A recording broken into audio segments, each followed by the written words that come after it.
Morning, everybody. Good afternoon. For those of you on the East Coast, here on the West Coast, it's still morning time. Sunday morning, thank you for joining us as we talk about how it is that we can solve the real problems that are now facing the economy and the decisions that we make inside of this economic environment that we are now taking place with is going to be the decisions that are going to have the outcome of which that is going to have a better retirement, a better business, just better life in general when you know the economic decisions that you are making are based on the understandings that you have of the current situation. Now, most of the time when you think about the economy, it comes from a political mindset because that is what is delivered through the mainstream media. Very rarely do you get it from any other kind of source on what's going on within the economy.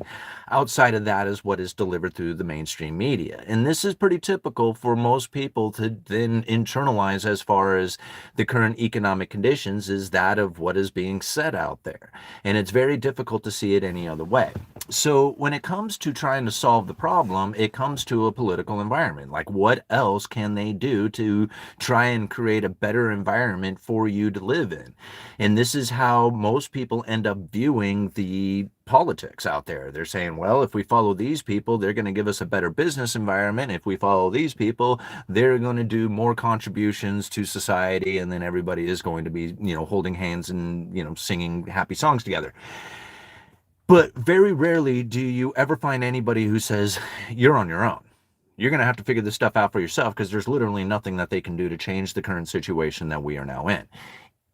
It's easy to find the blame, right? It's easy to pinpoint down to a very particular event or a particular mindset or something and say, this is the problem right here. But very rarely does anybody ever look at that and say that is a symptom of the underlying economic force. So when you step back and you just kind of block out all the noise and you just look and see what is happening out there, everything starts to line up. It starts to make a lot more sense on why it is the way it is. Hold on one second. Okay. And mainly it has to do with the new money pouring in and people moving into a luxurious experience. Now, we did a live stream last night going over Cantillon's essay on economic theory, chapters 6, 7, and 8 in part 2 of that essay. And when you read through those 3 chapters, you are going to see a very common thing that reoccurs over and over again when it comes to societies who have risen in power. That it is luxuries, that is the experience before the decline. It's always luxuries that precedes the decline. Now, the reason why is because human nature will do that. If you increase your money, your industriousness, your skills, your abilities, and you start making more money, right? If you start getting more wealth in one way or the other, tell me that you do not want to drive a new car, that you want new clothes, that you want a better house, that you want nicer food, that you want to take better trips. Tell me you wouldn't want any of those things if you increased the money that you have. Everybody wants to enjoy that. That's the point of going for new money, is that you get those things for doing it. So people try harder. They create more businesses. They put in more hours in an attempt to try and get more in their life, to get a better house, to get better clothing, to get a better car. This is the exact thing that eventually leads to the destruction of the economy. And nobody wants to admit that. Right? In fact, people will argue this point over and over again with me, but it's not arguing with me. They're arguing with somebody who was recognizing what it was that was taking place hundreds of years ago and then writing about it from hundreds of years before that.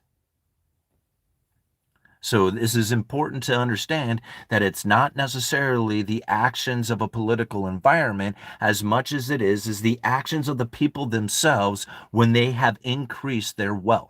When they increase their wages, when they increase their business, they want to enjoy that new abundance. And there's nothing wrong with that. Being a human, that's what we want to do. But we also have to face the facts that will also create the decline. Now, understanding that the move into luxuries is going to do it, think about what it is that's happening out here when you think about the luxurious experiences that people have. We were talking about it in a DoorDash, talking about it in a video, talking about DoorDash. The fact that DoorDash even exists is because of the luxurious experience that we now have here. People are willing to pay the extra price. And somebody says, hey, back in the day, it's no difference in somebody having milk delivered or having a newspaper delivered or having pizza delivered. Right? And I think to myself, there's no profit anymore in delivering milk. That's why it doesn't get delivered. And newspapers are going out of business as well. Yes, pizza places do deliver, but it was built into the pricing of the pizza as they were figuring out how it is that they could get more pizzas out there to the people. Pizzas are incredibly easy to deliver. Make and deliver is a very repetitive thing. They can still profit doing it that way. Now, if you start adding additional cost, you can bring any food to your door. In fact, I remember as a kid, we used to send when we were in our early 20s so that we could avoid a DUI, we would actually get the taxi cab to go to the liquor store and get us another bottle of liquor. Okay. And this is something that we did. I mean, we were door dashing before DoorDash was even a thing, before even cell phones were really a thing, right? We literally would call them up and say, hey, man, we need, and then you would pay the fee for them to go up there and do it, and then you generally tip them, right? So it was an expensive bottle of beer, but hey, when you're in the middle of the party and, it's about pure luxuries at that point, right? Rioting.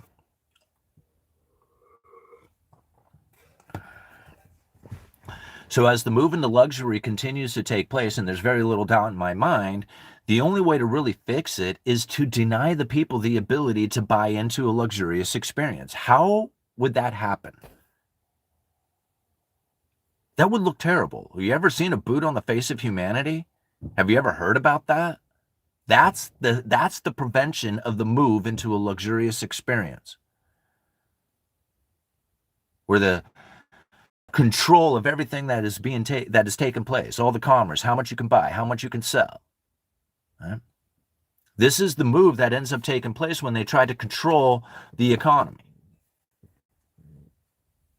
Otherwise, what you're going to have is ever increasing amounts of new money pouring into the system. And if you understand what happens when that takes place, it's going to drive out the domestic manufacturers and drive in ever increasing amounts of foreign consumption. And it separates the rich from the poor by a dramatic fashion. The more it happens, the more it occurs.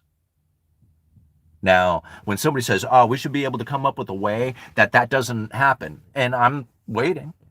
Like, if you want to come up with some weird theory that is just going to manifest into reality and change the way that things are operating, I would love to hear it. But as of right now, the only thing I hear is if the government what? If the government only what?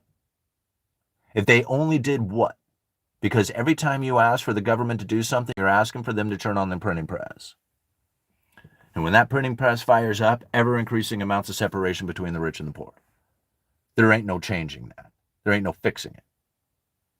So I think to myself, okay, well, everybody go out there and fight the good fight on how it is that you can change, how it is that people are going to behave out there when they get their new money. Because I know for a fact that most of the time you're going to find people wanting new cars, new clothing, better trips, better food, right? Those are the things that they want in their life because they're humans.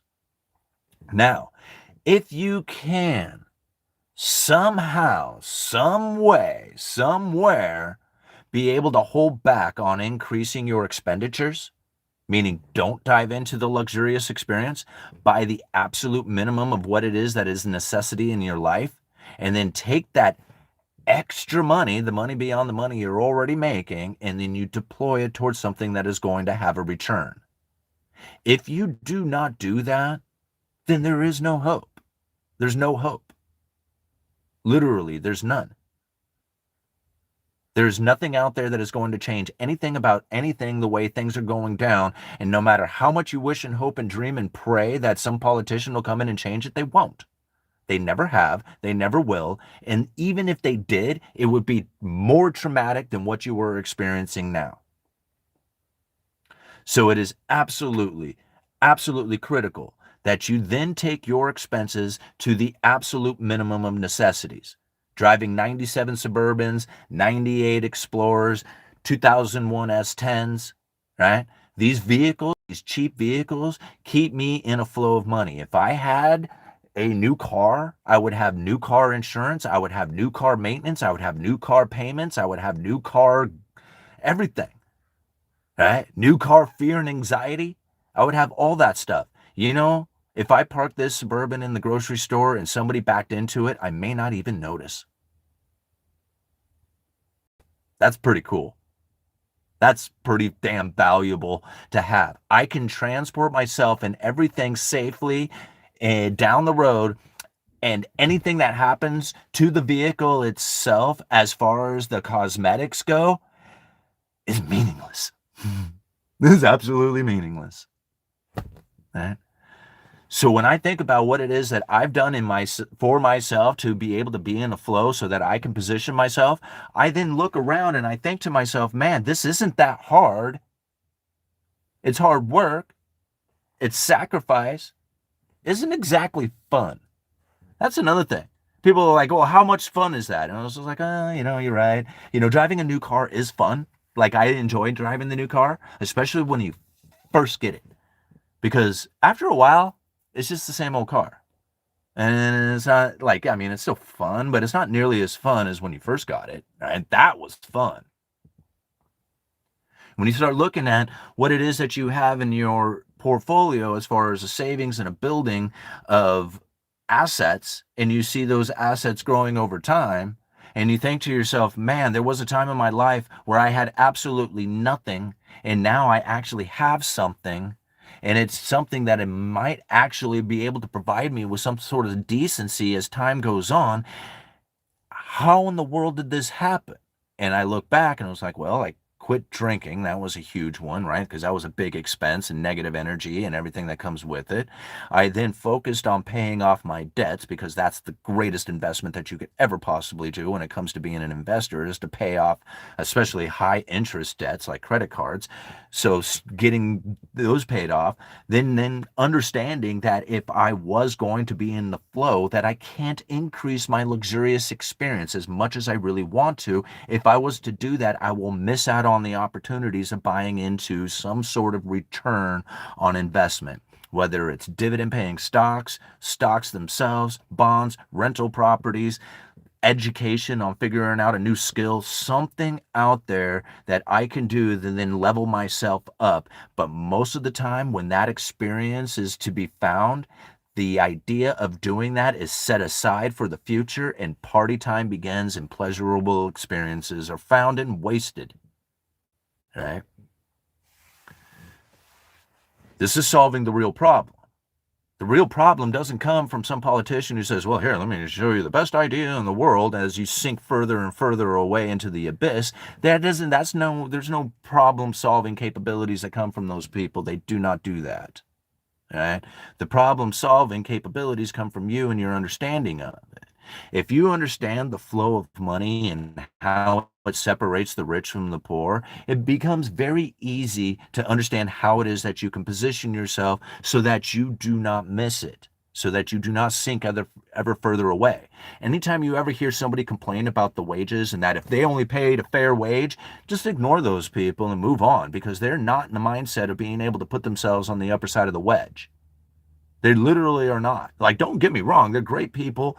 They're very nice and compassionate, and and it's a good thing, that they feel that there's something that can be done. I don't get me wrong about that, but their efforts are meaningless because there is no hope for them. There is nothing that's going to come to bring their wages up. I don't know what it is that they expect, and all their messed up theories on how that can happen will leave you in the future with nothing. Okay, that's because they don't understand the underlying economic forces that Cantillon was describing, creating the situation we now face.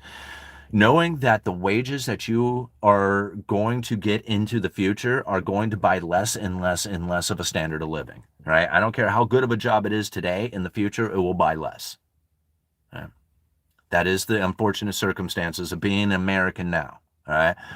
Back in the day when we had good manufacturing jobs and we were on the increase, that was a different scenario. We were producing the world's greatest stuff, sending it out there to the world, and the world was sending us their money. Think about that. That was a whole different type of economy. We are not going back to that. There is no going back to that. Because what ended up happening is that once we got that new money, we increased our standard of living and the foreign producers started competing. Once they started competing, our domestic manufacturers couldn't handle it anymore, and they had to go and find cheaper places to manufacture in order to be competitive. There goes our manufacturing jobs. Ever-increasing amounts of new money continue to pour in, and ever-increasing amounts of separation occurs. And then people said, well, the government should just, and then more money came in, and then they said the government should just, and more money poured in, and it just kept getting worse and worse and worse. So now into the future, we're going to hear people say the government should just, and the firing up of the printing press will take place, right? And there will be an expansion of money and credit, and there will be ever-increasing amounts of separation between the rich and the poor. Now, how it is that you handle that and what you deal and how you deal your cards, deal with the cards that you have, handle the cards that you have been played, the cards that you have been dealt. There we go. Gee whiz, I need to slow down. How you decide to play those cards is entirely up to you. Now, most of the time, I am going to find people out there who are going to rely on their day job. That's what they are going to do. They work very hard to get to their day job. They work very hard at their day job. And when their day job comes to an end, they do too. Okay. And those people are going to suffer. They are going to suffer immensely. And I don't care who they vote for. Let them waste their breath telling you about who it is that they can vote for that is going to change their way of life. Go for it. It won't happen. I don't care who they are, right? It's just not the way it is, because that's not part of the Cantillon essay and the way that money flows through the system. If it was in there, then I could say, hey, man, at this point, this could happen, but it doesn't. The politicians really, in fact, he describes it as the politicians really only, bring on the demise by a little. Right? I mean, it's the idea of new money that pours into the system and what the people do with it. So if you are going to have that day job, you're going to have to understand that being in that day job is not going to be enough. It may cover your expenses for life, but it's not going to be enough to give you any extra. Now you have to figure out, how do I get the extra? How do I get the money beyond the money I'm already making? This is it. If you do not do this, then there's no hope for you, right? There's literally none. You have to either lower your expenses even more, and if they're already as low as possible, then there's nothing that you can do to lower your expenses. You're going to have to go out there and side hustle. You're going to have to figure out online sales. You're going to have to figure out a side business. You're going to have to figure out a second job. You're going to have to figure out some way to bring more money in, because if you don't do it, then you might as well just suffer and die into the abyss again, because there's no hope for you. Right? I don't mean to be so blunt about it, but think about it. If you don't do it, then what are you going to do? You're going to sink. Don't do it. I don't care. Like, I literally don't care. It's not up to me for you to make that decision. I'm just trying to tell you what it is that I've done to try and get onto the other side of the wedge. I don't even feel like I'm there, but I feel like I'm at least attempting to get there, and I'm making progress towards that direction. So I'm on my way up. Most people are on their way down. Right? How far is it? If I actually make it, time will tell. Right? But at least I'm on the path. And that's the key difference, is that I know the difference between what it is that I have to do and what it is that I want to do. What I want to do is go surfing and fishing every day. That's what I want to do. Right? But I got a hell of a lot more that I need to do in my life in order to acquire something that is going to have some sort of reasonable retirement, some sort of benefit for my family. That's the mindset that I am in, right? And that I need to do these things in order to acquire it. And it's going to be more than my day job, and more than my side hustles, and more than the things that I do on YouTube. It's going to take more than that. And as people think, oh, dude, don't you actually want to enjoy your life? I tell you what, when you put a portfolio together, when you have a house, when you feel the comfort and the security of all the positions that you have taken, no matter what is happening within the economy, dude, that's fun. That is fun. All right? Paying your bills on time is fun. Being out of debt is fun. All right? All the times that I was actually enjoying myself, being drunk as hell, was miserable.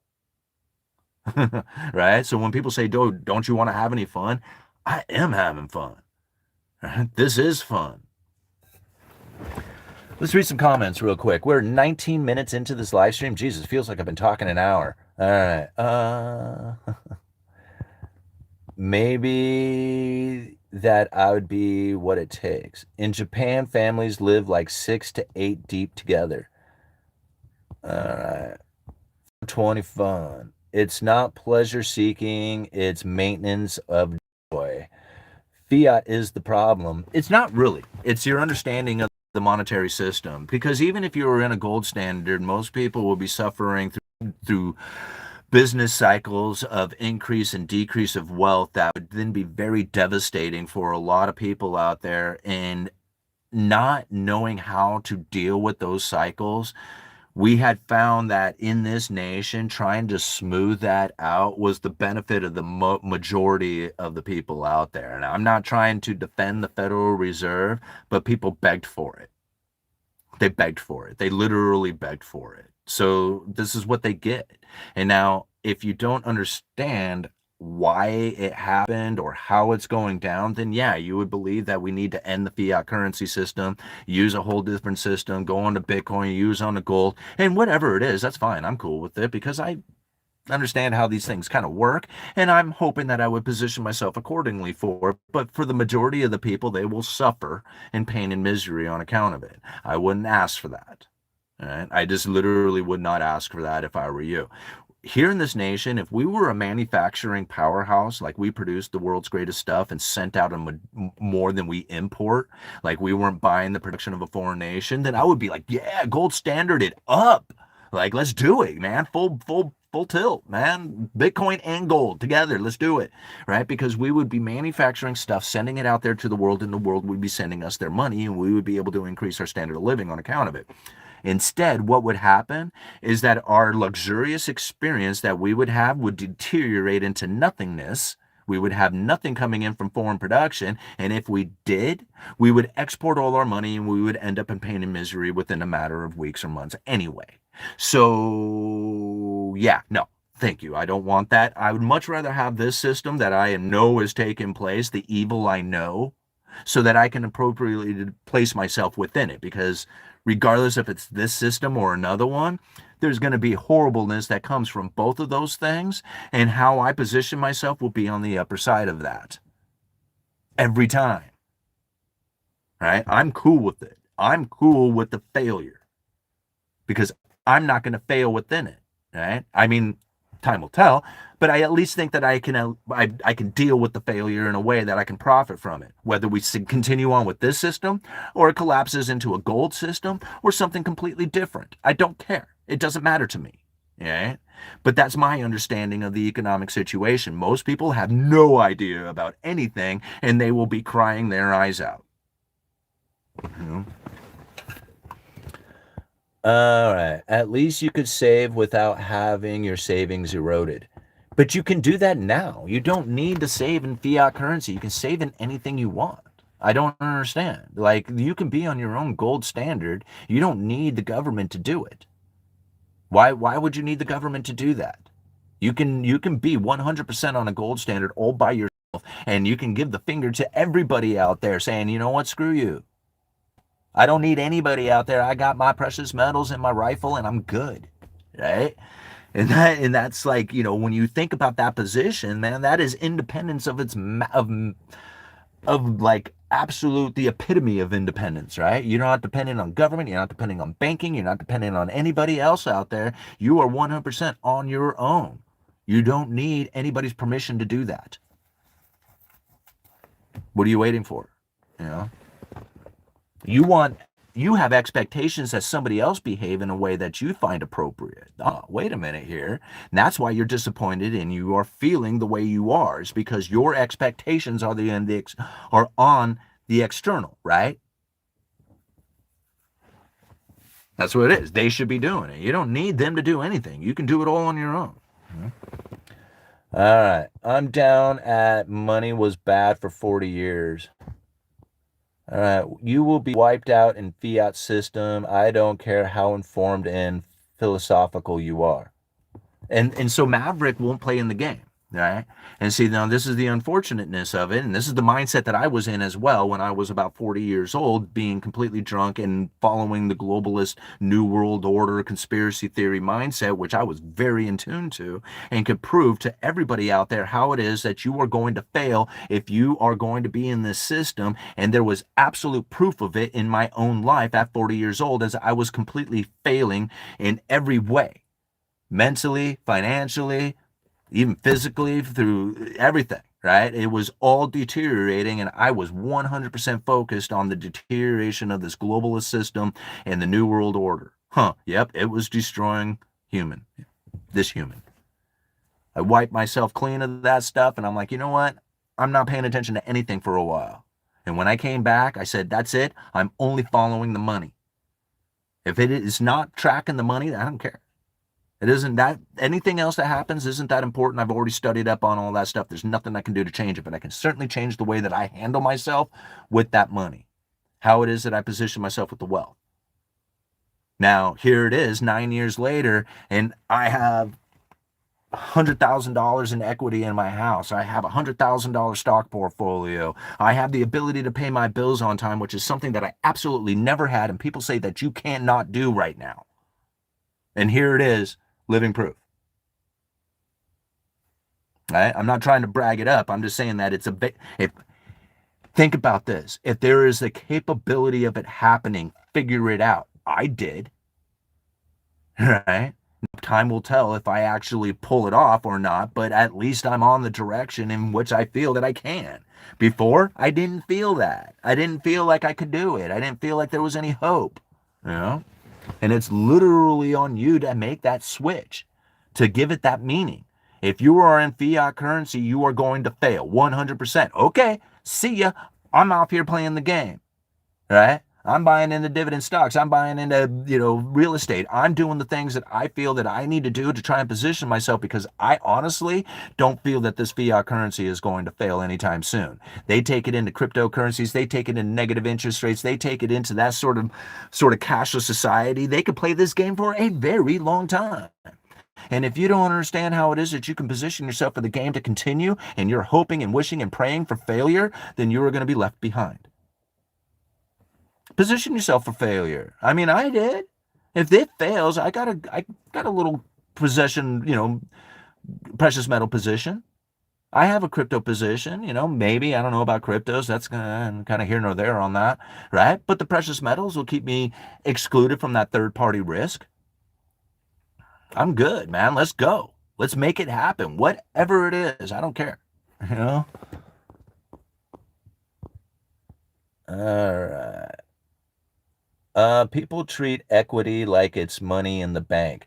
No, it's position of your assets where I don't treat it like money. Like if I treated it like money in the bank, what do you think I would be driving? Right? Like that's the mindset that a lot of people have, and that's not the appropriate mindset. The appropriate mindset is that I have positioned myself very well for the assets that I now hold. People say, oh, that's just an illusion. And I'm thinking, yeah, so was the failure of my life when I was 40 years old. It was an illusion, the New World Order conspiracy holding me down. I made that illusion reality. And then I got rid of that illusion and formed a whole new reality for myself. So which one do you want? Do you want the one where you're deteriorating into the abyss, or do you want one where you're actually growing? Yeah, take it into consideration. Every single thing that you have in your life can become zero at any given moment. Are you prepared and ready to deal with that? Have you ever lived poor? I have. Hey, I'm not that scared of it. Like living poor? You think like being broke is something that I'm worried about? Like I've lived broke my entire life. That ain't nothing new. Yeah. The idea of not being able to pay my bills on time, for some reason, deep down inside, I can't shake that, even though I can. Even though I don't have any bills that are due right now, I can pay all my bills. I have a little bit of credit card debt that I could knock out at any given time I want. And why I haven't done it is beyond me, but I just want to seem to hold on to the cash and keep positioning myself into other assets. But I could pay that credit card off at any time. I could go buy a car at any given time. I can do things in my life that has now the comfort and the freedom of being in a position in which that I'm not worried. I never had that before, right? It's all the mindset. There's nothing different. I'm still driving essentially the same type of vehicles I've always driven. You know, I'm living essentially the same life. Like I didn't change the way my wife still does a lot of grocery shopping. We hardly ever go out to eat. I mean, it's just like I didn't change anything about the way that I am doing anything except loading up on those assets, which has absolutely changed everything about the way that I feel, the way that I am conducting myself, how it is that I move into the future. When I didn't have the ability to buy a car, that's the only thing I wanted. I dreamed so much of the day that I had a new truck because I didn't have it or had the ability to get it. Right? And it was so difficult to try and understand what it was that I could do to try and acquire something that in my life without absolutely depleting everything else that I got going on. Then a day came that I could actually do it and that it wouldn't be that impactful on my life as far as a deterioration. I could continue on with my standard of living without really suffering any consequences by buying a new truck. And when that day came, I didn't even really want the truck anymore. The ability to get the truck was almost as good as having the truck itself, right? I like driving a new vehicle. My dad let me borrow his Toyota for a while, and I tell you, with less than 1,000 miles on it, that thing brand new, it was awesome, man. It's like cool. I drove it all the way up to Seattle. We watched a couple of Mariners play the Red Sox up there. It was a great time, man. I love driving that truck around. It was so cool. But again, after a weekend or a week or two of driving it, it just became another vehicle like anything else. It wasn't that important. It's only important if you don't have it. The moment that you have it, or have, even better yet, the ability to have it, it all fades away. The stress of wanting it, gone, right? Even the need of having it, doesn't even feel like a desire anymore. In fact, you're almost kind of turned off by the idea of how much it cost, right? Because now you're looking at other things that have increased your wealth so much that instead of buying a house, hell, you're thinking about buying another piece of property. Like buying a rental property, because that's literally the position that you have now acquired within your life, and it was loading up on assets that was doing it, right? Dollar cost averaging into Bitcoin. People told me I was crazy, man. It was one of the best things that I had ever done. Even now, with a dramatic drop in Bitcoin price, I'm still sitting way ahead on it, right? It doesn't concern me. I'm not worried about the volatility. I expected it. And as much as it is like, a big number, especially when you have half a Bitcoin and you see these dramatic moves in it, you're thinking, oh my God, how many tens of thousands of dollars is going to, move? But then you're not looking at it in that fashion, right? You're not looking and feeling the energy of money in this scarcity mindset anymore. It's just, it is, right? And when you start seeing it as an is energy that you are in, and you are neutral with this energy on how it flows, because you want it to flow just as easily as it is. Like you don't want to have to work to make it flow towards you. You just want to be in a natural position to flow, right? And sometimes it's more or less. Right? You can't keep it on a constant increase, and pretty soon you'll just be overwhelmed with flood, right? I mean, you got to understand that there's cycles and there's ups and downs, the good with the bad, peaks and valleys, no matter what you're doing. And people say, oh man, I don't know, I went into it and I just completely failed at it. And I'm thinking, failed at what? Starting that business? Because you started the business, ran it for a while, found it overwhelming, couldn't keep it up, but the amount of knowledge that you had gained by starting a business, like you will learn more about business shutting a business down than running one. Right? Like, people who shut down a business know exactly what ended up failing. And they are probably the ones who would avoid those things again if they were to take on business again. Right? You start compounding problems, again, you can't overcome them. But if you start from a fresh slate, and then knowing the issues that you face going into the future, that knowledge is incredibly profound. Right? All right, 35 minutes into this video. Why does it seem like it's been going on for like 2 hours? All right. Trump can't fix your life or anybody else's. My life is awesome. I love Jesus. Yeah, you do, Kirk. Christ in foreigners, like Bible tells me, ice is inhuman. Hmm. I recommend starting your first business before the 29th birthday. You will have more time to recover after the failures. Well, and I like, to be honest, in your 20s, you should fail at lots of stuff. Just do all kinds of stuff, even if stuff that you don't even think you're going to be good at or whatever. Just fail at all kinds of things. Nobody cares when you fail when you're in your 20s, right? In fact, they're kind of expecting you to do that, just, to screw up, because nobody in their 20s nails it. They all kind of, do some stupid things and mess things up. But the amount of knowledge that you gain from failure, right? I like it. All-Nighter calls it first attempt in learning, right? It's an acronym, FAIL, first attempt in learning. And that's really a lot of truth to it. So if you fail a lot in your 20s, when you step into your 30s, you're going to be ready to go because you've done all your failure when you're in your 20s. Most people don't even start trying until they get into their 30s and then really don't figure things out until they're in their 40s or almost 50s. So if you get an early start on failure and just attempt a lot of stuff when you're in your 20s, you will get your failure out of the way, learn your lessons, and then move on in your 30s early, right? Because again, most people don't even start trying until they're in their 30s. All right, failures just teaches you the ways not to do something. I am sorry. I live conservative. I thesis 10% God separate children from families is disgrace.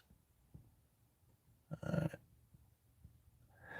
Simon, if you were, this is coming from Cooper Cox. Simon, if you were in your early 20s, what assets would you be focusing on accumulating with your extra money? Stocks, BTC, rental properties, metals. Thanks, Cooper. Cooper, if it were any advice that I would give to anybody, I would have to say, because of the experience that I have meeting the people that I have met, all of them, like literally all of them have done it with real estate. Okay. So to try and reinvent the wheel, I don't know. If you're asking my advice on what it is that you should do, and I look at all the people who have ever made money in my life, like any kind of significant amount of money, every single one of them did it with real estate. Cantillon describes the property owners specifically. Like those are the people. The property owners are at the top. So we can imagine and give hope and dreams to like whatever position it is that you want to take. But the reality is, if you're not one of the property owners, then you're going to be secondary.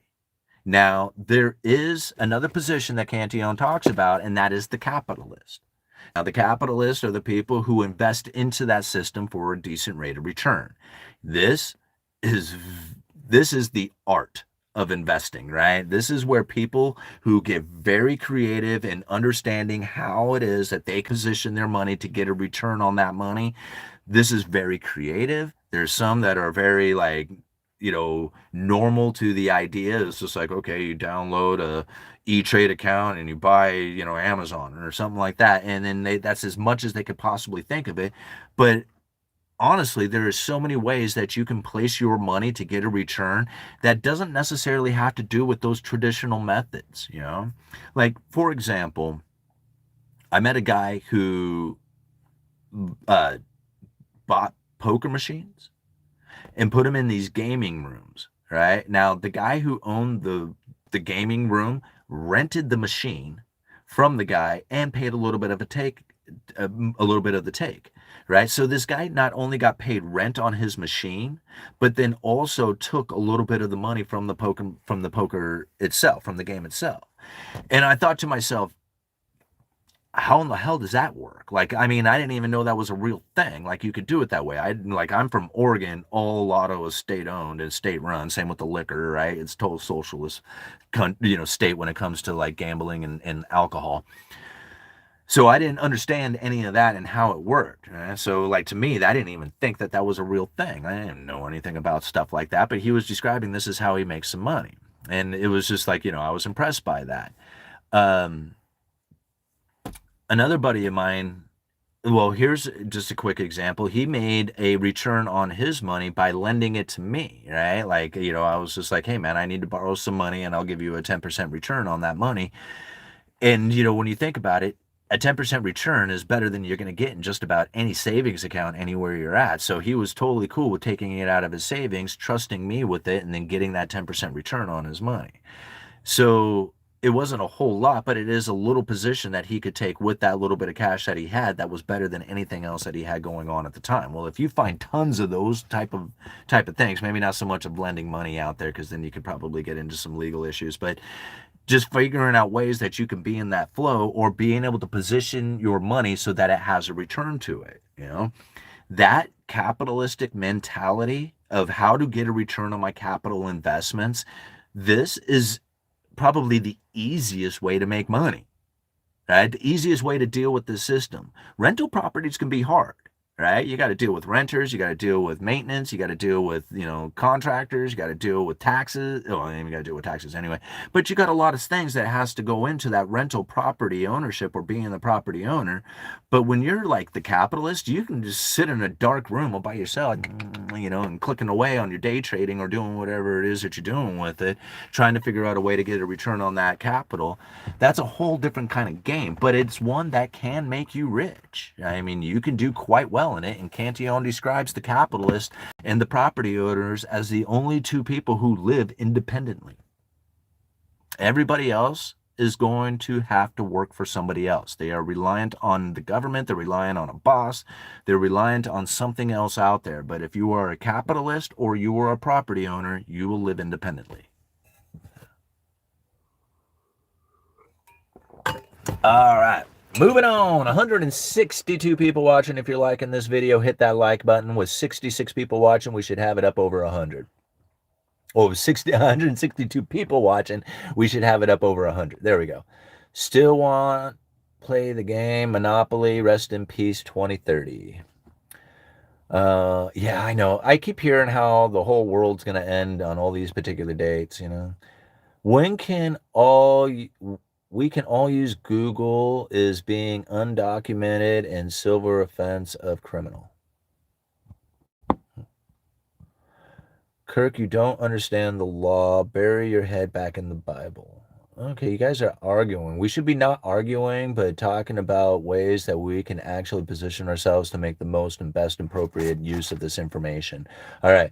Rules made by men to control man are but rules. Laws are absolute. Rules can be bent and broken. They're just rules. Yeah.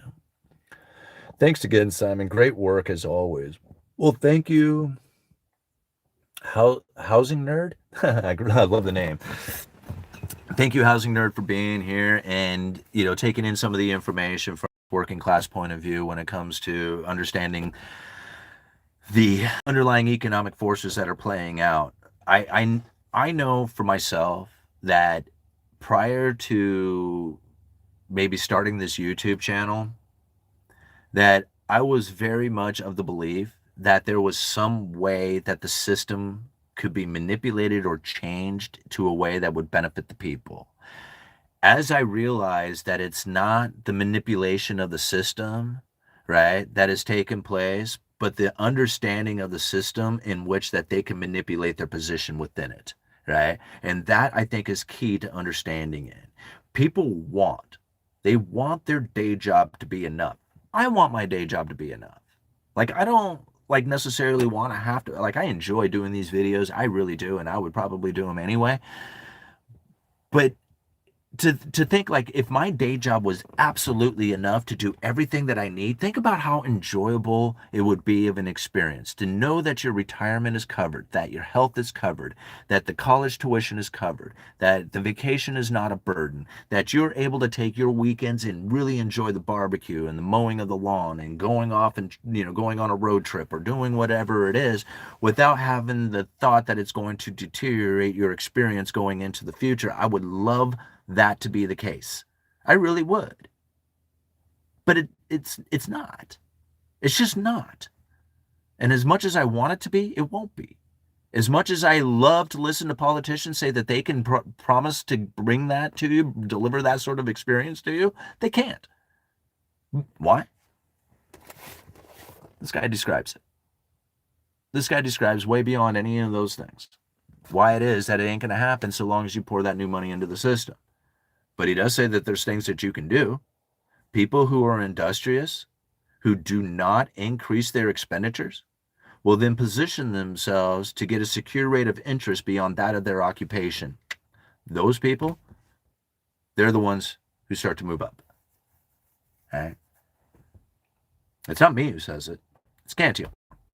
Right? Once you recognize it, once you see it, then you're like, okay, well, I guess I'm going to have to do something beyond my day job, cut back on my expenses, and then figure out what it is that I need to do to be in some sort of return on that capital flow, right? Being the capitalist, whether it's rental properties, dividend paying stocks, bonds, business, education. I don't know what it is. Like, everybody has to make that decision for themselves. They have to look deep down inside and figure out what it is that they want to do and how they should do it.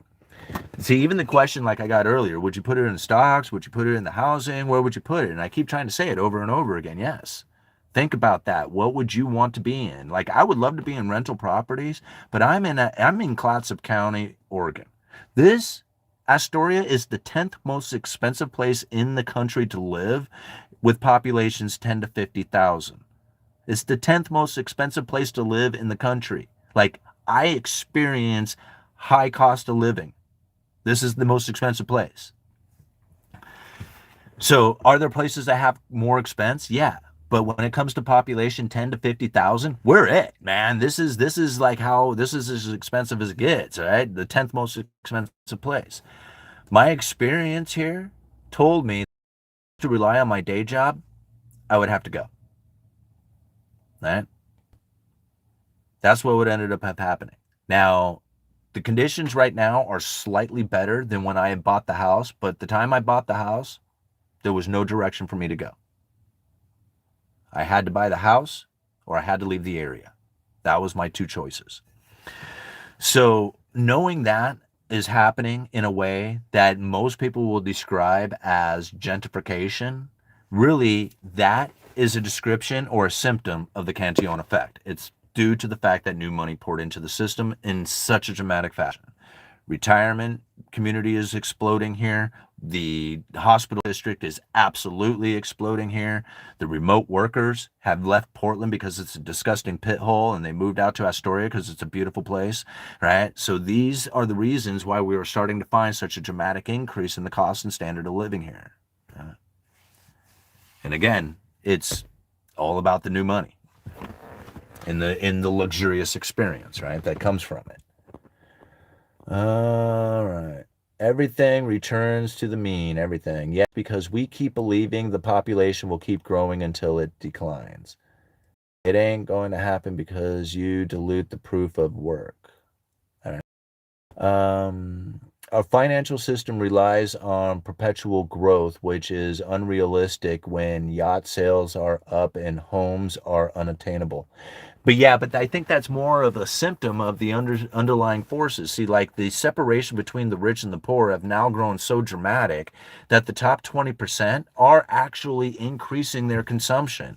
They're buying the yachts, they're buying houses, they're buying all the luxurious things in life that they would want because of the position that they have taken, which is generally in property and capital investments like stocks and bonds and whatever it is that's out there.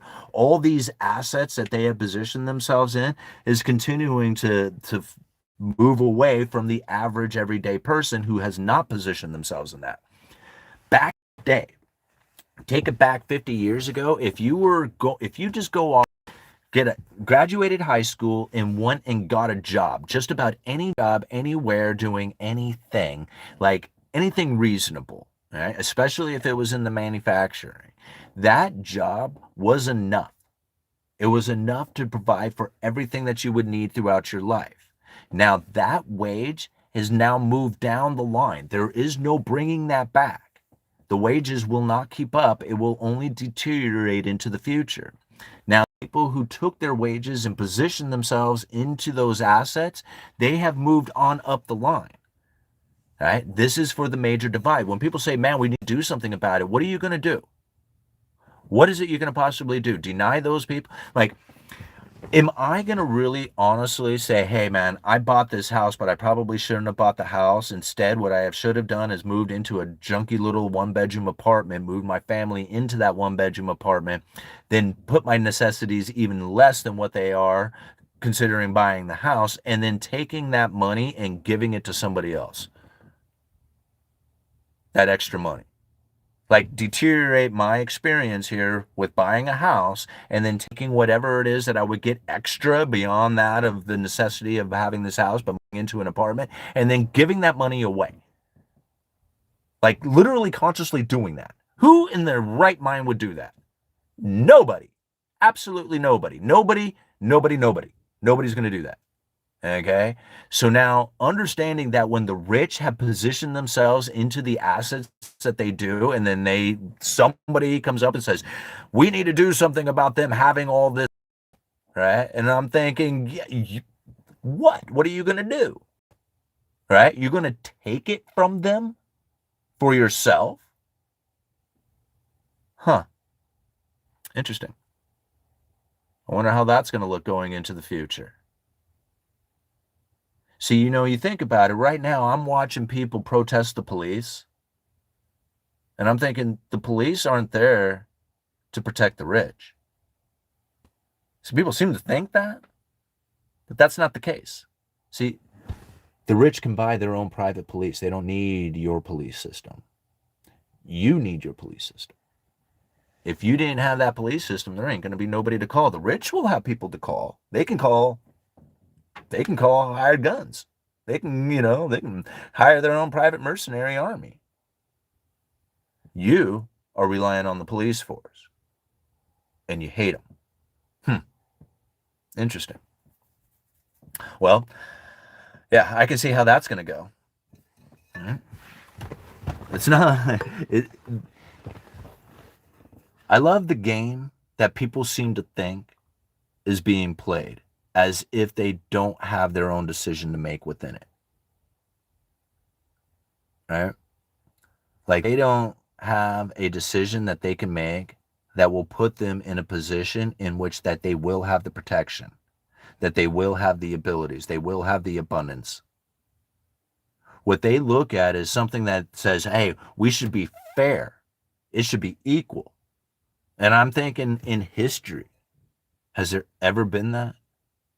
Has there ever been an example of people being fair and equal with each other? Like, that's not how human nature operates, and to think that it can operate that way going into the future, I mean, sure, maybe, possibly, I guess, but that's not the reality of the situation. The reality is much different from that. And once we accept the reality of it, and it says, yeah, there is a way that you can position yourself to take advantage of this exact system, so that you can be on the upper side of that wedge. And when you look at what it is that the people who have done that and what it is that they are doing, most of the time you're going to find the people who are not doing that are complaining about them doing it. That's what's happened. Because they didn't do it themselves, and they would rather have partied it away instead of deploying that money to some sort of return, they now want to blame the people who have done it, who held back on increasing their expenditures so that they can get a secure rate of return. Those people are blamed for being the problem. The problem really came from people not really in understanding the system and then not positioning themselves to deal with it accordingly. That's where the problem really comes in. Right? If you want to blame anything, blame the luxurious experience. It's death by luxuries every time. That's why I don't move into the luxurious experience, and when I do, it's very minimal. Instead, what I do is I try to position myself to get a return on my capital investments. Why? Because getting a secure rate of interest beyond that of my occupation is the position in which that I feel that I need to do in order to be most secure with my life. It's not buying a new car.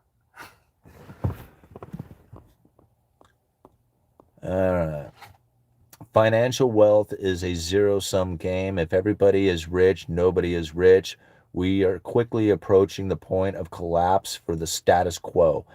I think the crazy Turk, I think that would have happened if we don't move into digital currencies, if we don't move into a cashless society, if we don't do tokenization, if we don't do those sort of things, then I would agree with you.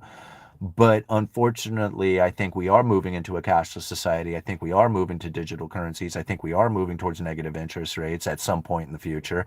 And because of all that, there will be ever increasing amounts of new money pouring into the system, and there will be ever increasing amounts of separation between the rich and the poor. Now, the way that they're going to deal with that is through UBI kind of concepts where they will literally be force feeding money into the people so that they will be producing a consumer, because the people themselves won't be able to keep up. Their wages won't keep up, and they don't buy into assets that are going to give them the ability to have a purchasing power that is going to keep up with the falling wages. That's not going to happen. So the government, the powers that be, the banking system will be like, okay, well, since you guys aren't necessarily working to try and acquire a position that is going to pay you beyond that of your occupation, here, we're just going to start handing you cash. Because if we don't, you're going to just like simply just fall away. You're going to be gone, right? And the top 20% are essentially doing all the consuming anyway, and they'll just increase their consumption. So it's not like they're really depending on these wage earners to actually go out there and do any consumption. I mean, the UBI is just literally to try and keep the system intact enough for the people to keep from rioting, right? Because they're not that important to them. They're important in the sense that they drive the truck and they flip the burgers and they serve the beers. Yeah. That part they're important. But as far as being a contributor to the economic activity and stuff like that, no, that ship sailed a while ago. All right. And their wages, that's gonna, like, even a good wage now will become less of a good wage as we go into the future. If you take your good wage now and you're very smart about it, and you position yourself with low necessities, low expenses in life, and then take that extra and deploy it to the assets that may be rental properties, businesses, stocks, bonds, whatever. I don't know what it is that you need in your life, but you get to figure that part out. If you start moving towards that, and time goes on, as your wages fall away, at least you might be able to keep up with your assets, right? Especially if you're very disciplined in buying things that are going to be able to, like, compound, you know, picking up more rental properties or deploying that dividends payments into more stocks or something of that nature. If you can move down that sort of mindset, then, you know, you might be able to keep up, but your wages won't. Like, the wage will fall further and further away from being able to pay the bills. You know, don't expect that to change. I don't know who out there is selling you on an idea of, you know, hope and change, that's going to be a difference. There, it's not. It's been taking place for, you know, hundreds of years, and so there's no reason to think that it won't continue. You know. All right, exactly. Grand Bucket. They immediately started buying up food and housing and goods. That's why all those people prices went up. People love authoritarianism if it doesn't happen to them, sad, or someone they love. Uh, this is cognitive dissonance part. We will be silky smooth with digital ID and central bank digital currencies. Uh, it won't be a smooth transition, pal. Biblical stuff will happen first. Then the derive citizenship for the entire family if they manage to scam it. Simon ate my family? Grand Bucket. All right. Once the house is paid off next year, we may build another or buy a rental near two colleges. You never own your house. Don't you think it has a lot to do with the mentality of people? I'm still bitter to this day over Lehman Bros. Hey, Deja. I suggest if you don't appreciate the law of the land, you live within Kharkiv. I plan to join the beautiful ones next year. If tax rates increase to 50% for the top 1% of the money is deployed into social programs, What do you think will happen? I think people would decide that they don't want to be rich anymore, because why would you earn 50 cents on the dollar? Sounds terrible. Like, I wouldn't do it.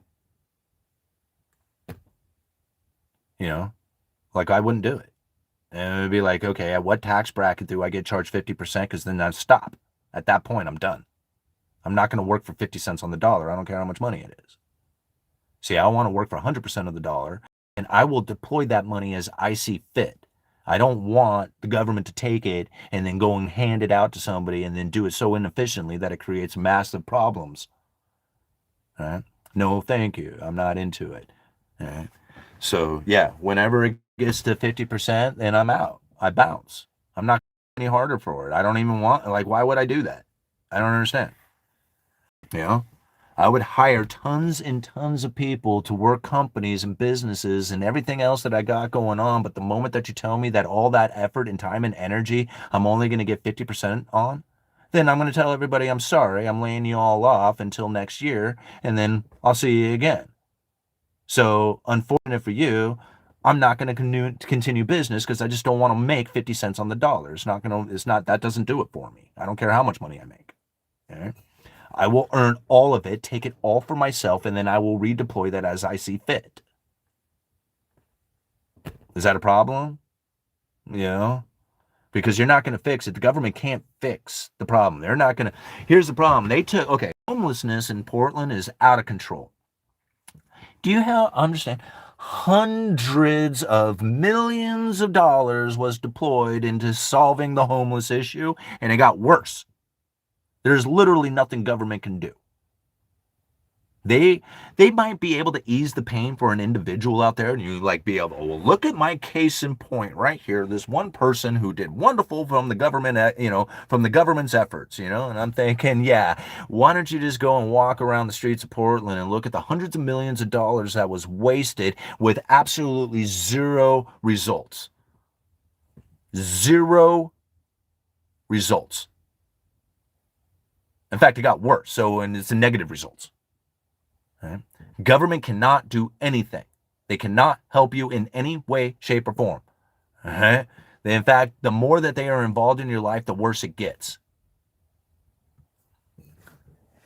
People should be thinking more towards anarchy. They should be thinking of ways to get government out of their life, to make them less relevant. All right? If we can make government irrelevant in our life, the better off we would be. But people don't do that. They keep begging for government to be involved in their life, and more problems occur because of it. Wasted money, and the issues get worse. When you deploy hundreds of millions of dollars into an economy, separation between the rich and the poor will happen. They literally threw hundreds of millions of dollars at solving the problem that created more of the problem. This is the stupidity of government. They cannot do it. There is no way. So you're on your own. I hope you understand that. Once you figure that part out, then you don't look to government for help. You just look at their stupidity and it's like, okay, that's stupid, more stupid government actions that take place. I hope I understand the position that I am taking with this environment. Because, again, they just can't. There's nothing they can do to help. It can only make the problem worse.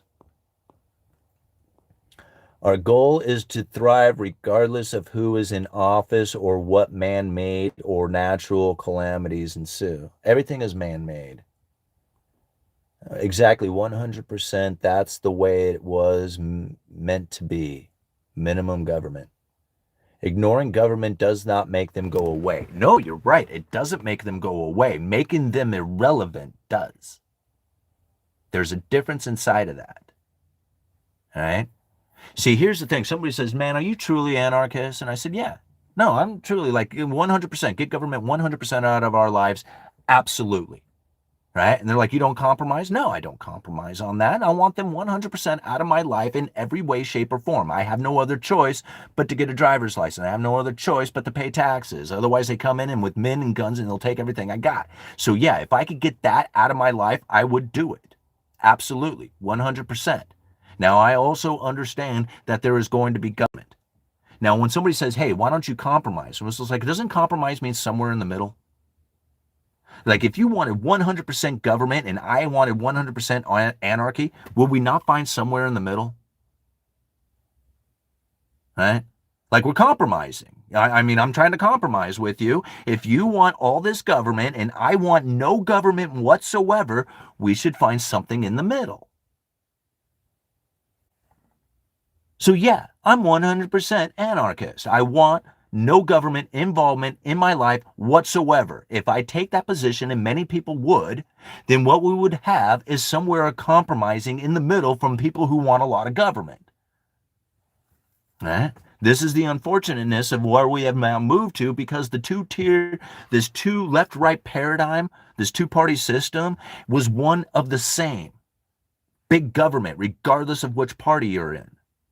And it was ever increasing encroaching into your life, right? More reason to have them involved in your life, not less reason.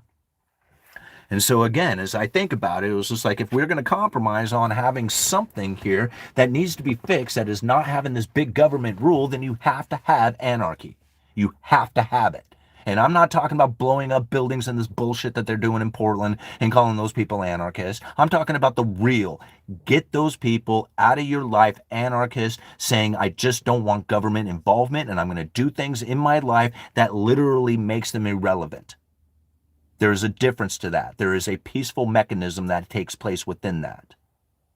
It's not one of destruction. It's not like literally going and blowing up a government building is the exact opposite of it. That is the best way to get government involved in your life. Right? I mean, that's the number one way of doing it, is to go in there and attack them in that fashion. If you don't even attack them, if you do not even make them important enough to even consider to attack, that's the type of anarchy I'm talking about. Civil disobedience at its highest level.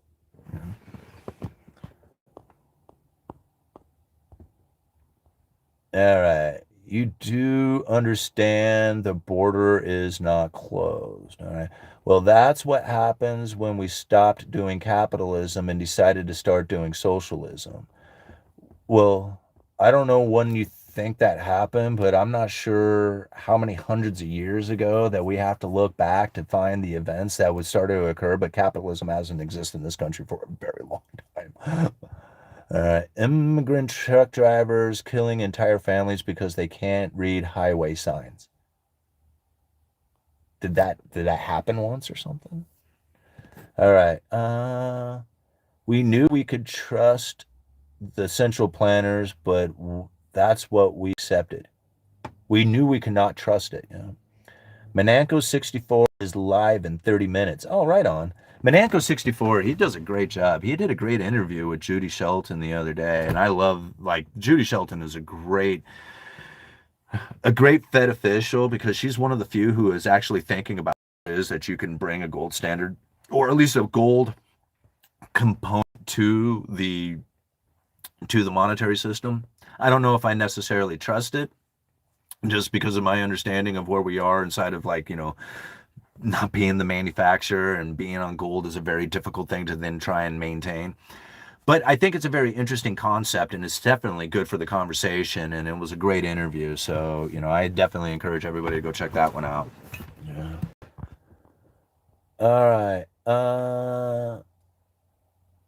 Soft talking gentleman Menanko. Yeah, he really is. He's super cool. He's given the channel here a shout out a bunch of times too. So I really thank him for that. Menanko 64 subscribed. Yeah, definitely. If you haven't subscribed to it, you should. All right. I guess it depends on your definition of capitalism. When I think of capitalism, I think of laissez-faire capitalism. When I think of capitalism, I think of rise and fall on your own merits. That's when I think of capitalism. But if you can rise and then create laws where you don't fail, there is no capitalism. That I don't know what the hell that is, but that is not capitalism in any way, shape, or form. So to even say, well, it has features of capitalism, no, it doesn't. You have to be able to fail. That's capitalism. If you do not have the ability to fail, then you do not have any capitalism in any way, shape, or form. That component must exist. It's part of the clearing out of the bad undergrowth, the debt, right? Capitalism has that feature built into it. That's what the point is. If you do not allow it, then forget it. It's not going to work. It's going to be a miserable experience. All right. And so as people look at all the parts and pieces of capitalism and then use that to blame the current situation, it's so ignorant. I do not mean to call anybody out there that, as far as like an insulting term, but that's literally the case. That is not what is happening here. We do not have socialism and we do not have capitalism. We have this crony thing that's taken place that is completely different from anything that anybody has ever imagined before. So if we want to blame capitalism, then you are literally blaming a boogeyman, right? And it isn't exactly socialism that we're having here in this country either. Right? Understanding that is very critical. People want to label it, and maybe it doesn't have a label. Maybe by labeling it and giving it this label, you have misidentified it, making it something that it's not. All the socialist stuff we have, Americans love. Oh, they absolutely love it. They love every bit of the socialism.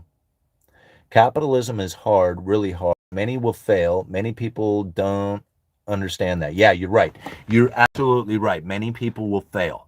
And that is the part that they don't understand, is that is the key feature to it, is the failure component. Right? If you didn't have it, then then it wouldn't work. It just wouldn't work. You have to have the failure. It's part of it. And that's where I think a lot of times people are like, oh, can we do anything but not have failure? It's like, absolutely not. You must. That's part of the, like, you must do it in your 20s, like fail a lot. Failure is part of the game. You must do it. It's like there's nothing that I have ever gotten good at in my life that I didn't fail at first. Like literally everything. There is nothing that I got good at that I didn't fail at first. I will accept the term crony capitalism, or perhaps oligarchy, or maybe 41% socialist, 59% capitalist if you want. Well, deplorable, you're still, like, I think in both of those, you're still calling it out wrong. Like, it's neither one of those things. If you're saying, well, it has elements of this, well, then that's your opinion, right? It's just, that's not a reality of the situation. It's just your opinion, and that's fine, because your opinion is your reality, and that's 100% accurate. Right? So I'm not trying to deny you your reality. That is exactly what you are facing and seeing and expecting from it. But when I look at it, it's not socialism and it's not capitalism, and it's not either a mix of the two, because you can't mix the two. They're not the same. They're not a mixable item. It's like water and oil, right? It's like you can't do that. Capitalism must have failure within it. It just has to happen. If you do not allow the failure, then you just might as well just cross out the word capitalism altogether. And even by adding the word crony capitalism to it, you're misidentifying it as something it is not, because it's still not capitalism. Yeah. And again, that's my opinion of it, but that's the way I'm seeing it, is because if you had capitalism in any way, shape, or form, the failure would be there. There isn't the failure. People don't even, it was just like, I want food stamps. I want, Social Security. I want, government interventions. I want all this other stuff. You can't do that in a capitalistic world. You'd be like, sorry, you're on your own. You got to fail, because that's part of the system. Right? But if they don't allow that to happen, then, okay, well, forget the idea of capitalism. All right. Imagine trading a jar of caviar for 20 cans of beans. There is always an equilibrium in trade. Oh, absolutely. Right? I mean, that's actually a good analogy to use. Like a can of caviar, you think about it, a really expensive little tiny jar of caviar can be $100 or whatever, and then you can buy cases of beans. So, here you can eat this one little thing in one shot and not even have really any kind of sustenance to it. Or you can buy cases of beans and eat for days, I mean, off of the same perceived value. Fake caviar is better.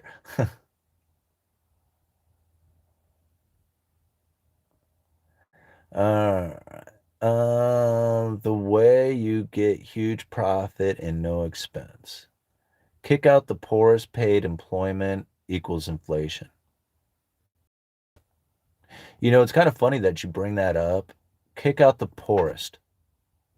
See, I don't know how many people know the story of Vladimir the Impaler, right? Like everybody says, like this was like the idea of Count Dracula, but he never really like did that. What his story is quite unique, right? And that his old man had conquered another nation, and when part of the trade or part of the peace treaty or whatever it was the guy gave up his son, which was Vladimir, to the enemy, right? So basically that they wouldn't attack him again.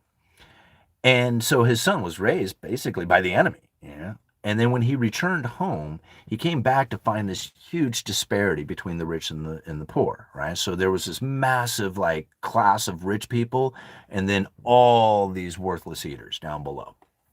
Right? And so there was this major divide between the two.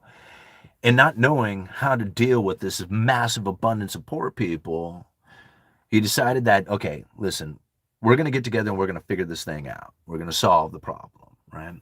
So everybody come to this banquet we're going to have, right? So all these poor people showed up to this massive banquet. They're going to, hash out what it is. They're going to figure out what they're going to do. They put them into this giant building, locked the doors, and set the building on fire and killed everybody and got rid of all the poor people.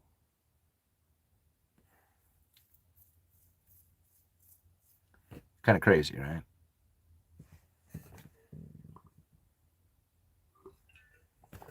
Problem solved.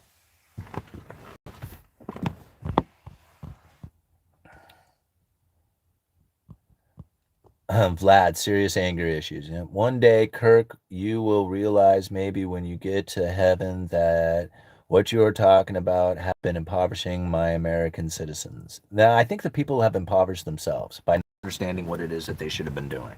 All right. Now, granted, the ideas of what it we had capable or available to us 50 years ago that is no longer present to us today, that I can see where it would be very discouraging for a lot of people saying, hey man, they did this to us. But then again, we understand why it happened. And now when we understand why it happened, we can understand what it is that we need to do to fix our position so that we can get the most out of it, get our, get into the flow in a way that then has our lives not so not feeling so held back.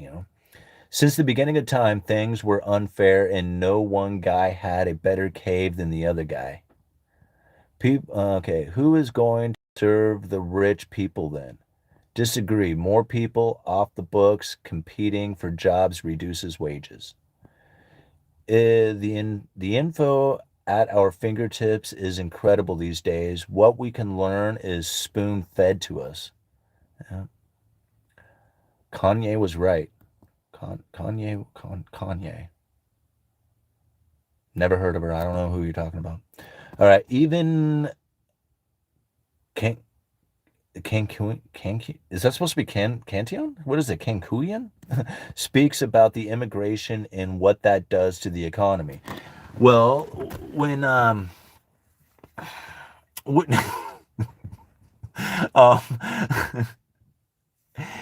Cantillon describes like when a nation has lots of labor, that's is deemed wealth by the amount of labor that it has available to it. Right. So if you have a lot of available labor, then the nation is deemed rich, by that standard. You're right. We impoverished ourselves. Yeah. Can't tell Simon nothing. It's a quote play on words from a song. Oh, is it? All right. When you live in the wealthiest country in the world and you want to kick them out to have a better standard of living yourself, that's a heart issue. uh, Simon doesn't waste his time with idiots like Kanye. Is she a bad person? Is that what's happening? Yeah. All right. Guy, hit your dollar goals. January 1st will arrive quickly. Simon, I left a question for you a few messages back. If you would like one, I can repost it if necessary, but it's long, so a bit long. Yeah, look who's back here, Brody. Let me go find it.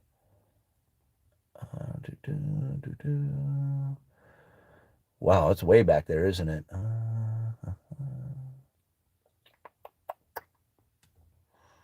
There it is. Okay, without asking you to make any kind of prediction, would you mind explaining what you think some of the likely outcomes this environment is pushing things towards might be like? Yeah, and you know what's really interesting about that is that I don't think like a lot of people are really going to be experiencing that bad of a time. See, like the idea that, even the Klaus Schwab or whatever, said like you'll own nothing and be happy statement or something of that nature. I really have to think about that. Owning nothing and being happy. It was just like, man, that's actually not a bad thing. Like, to me, I don't really want to own anything. I don't have any desire to own much. Like I like having living in this house and I like having the house and I like having a car to drive around, but I don't really like having a lot of stuff. Like I'm not really into material possessions. And so like I understand other people out there, they love having toys. Like they like having the side by side and the camper trailer and and all the fancy trucks and all the like they love possessions, right? They that's all about they maintaining possessions and having possessions. They just love it, right? And that's their thing. I'm not that way. Right? I'm just not into it. I just don't really like possessions. I like experiences and I like hanging out and I like, doing stuff like that. And that's not really having anything to do with having things, right? Some things, fishing pole, shotgun, something like that to go duck hunting. But simple stuff is not is easy for me. So when I think about like owning nothing and being happy, most of the time I think people are probably going to end up being in a position in which that owning nothing does make them happy. Like if you don't need a car, right, and you're able to get ride share and it's convenient and it doesn't bother you not to have a vehicle, think about how much richer you really are by not having a car. Right? You have an ability to position yourself in so much better ways by not having a car. And if you actually feel that not having a car is a luxurious experience or even not an inconvenience, think about how awesome that really is. So I'm not trying to defend the idea that you'll own nothing and be happy. All I'm saying is that owning stuff doesn't necessarily make people happy. Like it did back in the day, but nowadays owning stuff is a burden. It's expensive and insurance and maintenance and everything that goes into it. It's not exactly a really good time. People who buy houses have to maintain their houses. Well, back in the 50s and 60s, that's what people loved to do. They loved working on their houses and fixing their houses and building their own houses. And they didn't really worry about whether or not they were able to maintain their house. It was just part of it. They just enjoyed doing that. And it was just part of the game, working on the house and maintaining the house. Well, nowadays, it's less and less of that as far as a desire coming from the people themselves. They would much rather just go out there and just live, like just experience whatever it is at the time, whether it be the scenery, the event, the food, whatever, but they don't necessarily want to do it for themselves. They just want to be able to have it, right? So cooking your own food, having your own tools, having all those other things, that's going to be less and less of a desire for the people going into the future. They're just not going to even really need it. So in that sense, when you kind of think about it, owning nothing does make people happy. It really does, right? You don't have to worry about it, especially if you already have the convenience of everything else. Like, why would you even need it? It's just like one less thing to worry about, right? Not worrying makes you happy. So as people are in fear of that, I honestly look at it as saying, man, the conveniences are going to be so overwhelming going into the future that there's literally not going to be the need to possess or own anything, right? Because it's just already just there. It's all, ride share, food delivery, all the others. That is just like, man, talk about how awesome it is to have that much convenience. So when I think about that, it was just like food conveniences and pleasures of life is what Cantillon describes as wealth.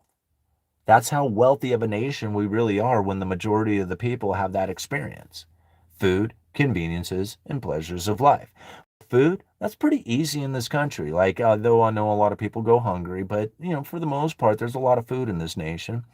Conveniences, well, we already just talked about that. The conveniences are coming more and more every single day. Pleasures of life. You know how many times that I have just seen people like scrolling on their device, like they are totally content with that. And so when I think, man, the simple pleasures of dopamine hits that comes from a device, that secured that, right? Like that pleasures of life. People like literally just get lost in, oh God, I love the warm glow of my phone, you know? And so, like Homer Simpson's, you remember, like, they're sitting, oh, the warm glow of the TV, and they're out in the middle of the snow watching TV. So same thing, they get this comfort from that. So food conveniences and pleasures of life, if you have that going on, you're not really thinking about how wealthy you need to be. You are wealthy, and if that is provided for you, then, well, guess what?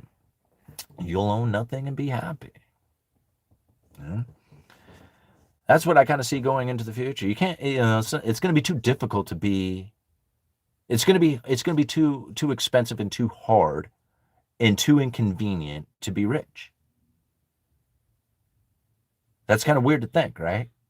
Like you might have the stuff, but if you want, like people are going to look at the rich as somebody who can buy a house, somebody who can buy a new car, somebody who, like all the things that would seem like a typical normal American thing, like American dream kind of thing, that's going to be exclusively for the rich, right?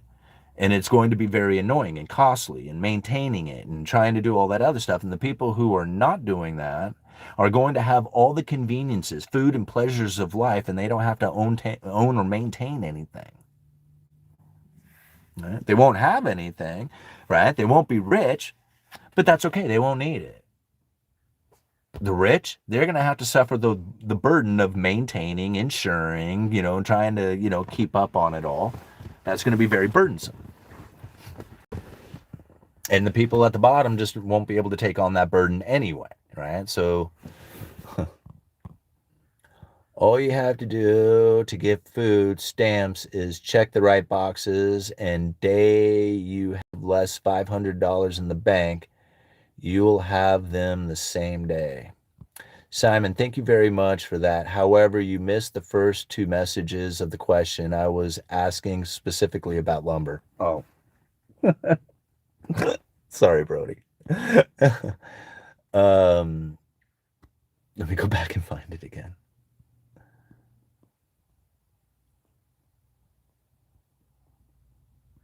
Where is it?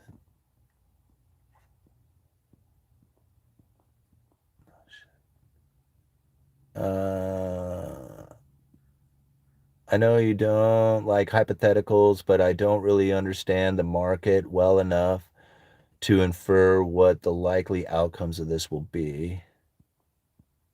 All right, you talked about the tough state of affairs the lumber mills are dealing with, trying to remain profitable in the current environment. I know you don't like hypotheticals, but I don't really understand the market well enough to infer what the likely outcomes of this will be. Without asking you to make too many predictions, what would you explain what you think some of the likely outcomes of the environment is pushing things towards and might would be looking? Okay, yeah, that's totally different from what I answered, isn't it? Okay. So when it comes to the lumber industry right now, there is a lot of mill curtailments, inventory depletions, and shutdowns that are happening, which is going to be a very impactful moment at some point in the future when the demand increases. So as we look for the demand to increase, what will end up happening within the lumber market, and it really depends on how much of an increase in demand there really is. If it's a very shocking event, like COVID was a shocking event, right? All of a sudden there's this huge influx of people leaving the city, moving out to the country and wanting homes built out in the country or big time remodels or something like that happening. So all of a sudden there was this huge demand for building that all of a sudden took place. That sort of shock, it would take something like that to be very profound in the market right now. But if it's very gradual, like a ticking up over time slowly, then most likely we're not going to see big time experiences with like price moves in lumber that would create some like kind of ripple effect throughout the rest of the housing market. So if there is what I'm assuming a very slow crawl back, then you're going to find as the prices start to move up that the increase in development from these mills, who had shut down lines, they will increase their, additional lines of production. That sort of thing will happen. if there is a shocking event, like all of a sudden something for some reason, something out there has got the builders excited, right? Last time it was COVID and all these people leaving the city and moving out to the country. I don't think that's going to happen again. But if some sort of like hypothetical situation did manifest itself to create a shocking event that would then increase the home demand or from the home builders, like wanting to build, that all of a sudden increases, there is not a lot of lumber in the system, right? So as that demand starts to increase, what will end up taking place, and this is really where it's critical, is that it starts to create something called inelastic demand, right? See, like right now we have elastic demand. If there's like, you can back out on the choice of whether or not you want to pull the trigger on building a house right now. The moment that you sign a contract, that thing is moving into fruition, right? That thing is going to happen at some point. It's going to take place because now it's under contract. Now, if it was a woodshed that you were wanting to build this month and you looked at the price and you're like, no, I'm not going to do it, right? Well, then you can back out on that project, right? And there's a lot of times there's projects out there that you back out on. But once the contract is signed and it's moving forward, now it's taken place. So if enough of these contracts, for whatever reason, a drop in interest rates all of a sudden took place and everybody just started signing deals to get, a contractor to build them a home, all of a sudden this demand for lumber starts to take place. That's inelastic. They need that lumber. They have no other choice. And if they buy all the lumber and there's none left and there's still demand for it, there goes the price, right? Because again, they can't go like, oh, well, we'll wait for the prices to come down. They can't. They literally cannot wait. Waiting is not an option. It's now, right now, any price, because they have to start moving forward on this project. They cannot wait. Yeah. And that's very real possibility going into the future. So it's going to depend on that possible shock and awe event that may or may not take place going into the future. And it's anybody's guess that what could cause that. Again, COVID created a very big demand inside of the lumber industry during a time of extreme shortages that happened prior to COVID.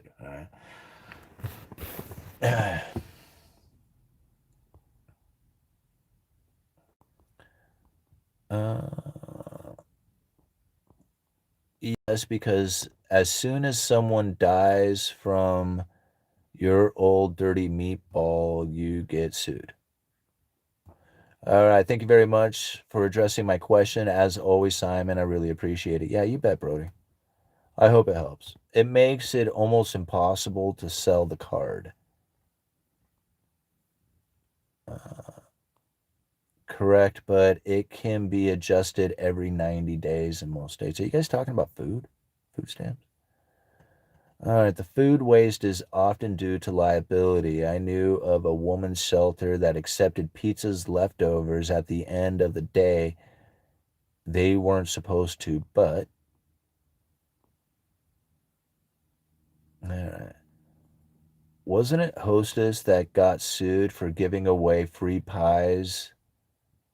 Those things in the white wrappers, apple cherry with crinkled edges. Someone had a mold allergy at the shelter and died.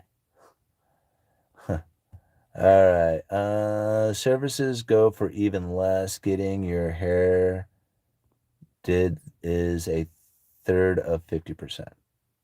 Huh. All right. And a state of organs must reapply yearly. Getting lobster tails with your food stamps. I wonder if it is the same way for illegal immigrants or if they just have some total different program. Huh. It just causes more problems. Well, interesting. Anybody can use a card as long as you know the 4-digit password. It sounds bad, but what about the millions of people who can't walk or have transportation? You guys are all talking about food stamps. Huh, interesting. I don't know. Like, for me, even when I was at my poorest, I never accepted food stamps. I never took any kind of government assistance for anything. And I probably should have. I probably wouldn't have experienced some of the misery that I did, but I didn't. I was guess I was just too proud or something like that. But I can honestly say that I never did. The only time we were ever had food stamps is during COVID when it was essentially forced upon us. Like we didn't even really ask for it, it just showed up.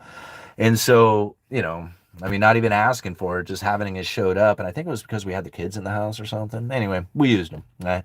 And so that was the only time that I can think of that we actually took use of the food benefits or anything that the state had offered to us. But it wasn't even something that we had asked for. They literally gave it to us. I mean, you did have to, like, agree to it, but whatever. The food stamps back in the day was coupons. I remember those.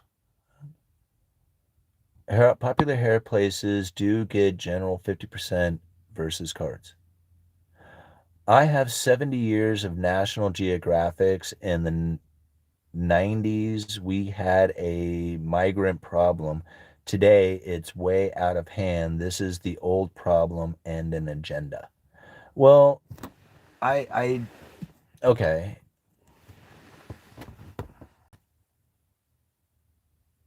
I mean, I'm not going to address it in a way of like a political environment or thoughts about it, but here's the thing. I worked on a job site with lots and lots of Hispanic people, and it was kind of interesting the day that immigration showed up, right? Because it was a huge job site, and they hit two of us at the same time. There was these two condos going down, one at end of each block, right? At the end of the block of each way, about like you could see the job site down the road. And so immigration showed up, and this was back in like, oh Christ, man. I mean, this was like 18 years ago or something, a long time ago. And it was a pretty interesting event that took place right then because a lot of people were running, and then a whole bunch of them just stood there and didn't run, didn't do anything. They were very cool about it the whole time, and they didn't care, right? There was one particular dude that I watched on the job site who got very angry at the guys who were running. And ultimately, I just guess I figured that he went through the proper channels to be here in a way that he wouldn't have to run from immigration, and the other guys were obviously, not here legally. And I could see the frustration, and I didn't ask him about it or talk to him about it or anything, but it just kind of like you could just kind of tell that, that looked to be the case. I thought about it myself. I didn't blame anybody on that job site for being there. Uh, Not a single one. Right? I didn't have a problem with anybody being there. I didn't think about whether or not they should or shouldn't be there. Not something that crossed my mind. Right? We were all there trying to make money and get this project done. That was it. That's the only thing I thought about. I didn't think about who they were, why they were there, what they were doing, or anything else like that. We were all there to do the same thing, get this project done, get paid, go home. Right? So when that all kind of went down, I'm like, weird, right? Like I never really had experienced anything like that before where, like all of a sudden, like, a good chunk of the job site just like vanished, like the guys on the job site just left. And what I thought about like what was taking place then, it was just like, man, if I was in a situation in my country that I didn't like it and there was another country out there that had better opportunity, I would be doing the same thing. Like, I did not have any ill feelings about anything that was going on that day. Like, I would be in the same, I'd be doing the exact same thing. And if it was too frustrating and too hard, whatever, to go through the proper channels of it, I don't know what I would do, right? Like, I would try to do it the right way, but if it wasn't working out for me, I'm not gonna, like, I'm sorry, I gotta take care of business, right? And as sad as that seems to be, or as much as I hate to admit it, that's the truth of the matter, right? Like if you ain't making it, at some point, desperation is going to start kicking in. And when I think about this desperation, they were working. It wasn't like they were beating people up. It wasn't like any of that. They were working. Like, is that bad? Is that a bad thing? I don't know how that could be. Like, how could that possibly be? It's like I can understand that they were doing illegal things, but it was like I didn't see any of that outside of just being there doing their job. I didn't see anything that was really that bad. Not that anything I would think that would be bad if I was in that position. I wouldn't think I would be doing anything bad by going to work. You know, so it's just coming to a different understanding of it. When they ran off and they didn't come back, I felt bad. But at the end of the day, this other guy right here who went through all the channels, he didn't have to run. He didn't do any of that other stuff. Let's go to work. That's at the end of the day. Those guys aren't here anymore, and we still got to get this job done.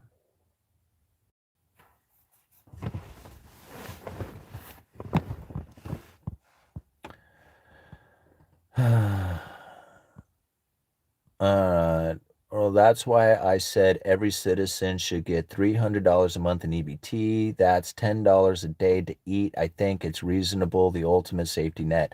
Yeah, but Jesus, it's the problem with it is that it's ever increasing amounts of new money that's pouring into the system that's going to actually create more of the problem that you are trying to solve. Right? I know it's hard to internalize this because of how difficult it is for a lot of people to make it, and $10 would just seem so awesome to have. Like, I know I know my wife can take $10 and feed a lot of people with it. She is really that good with it.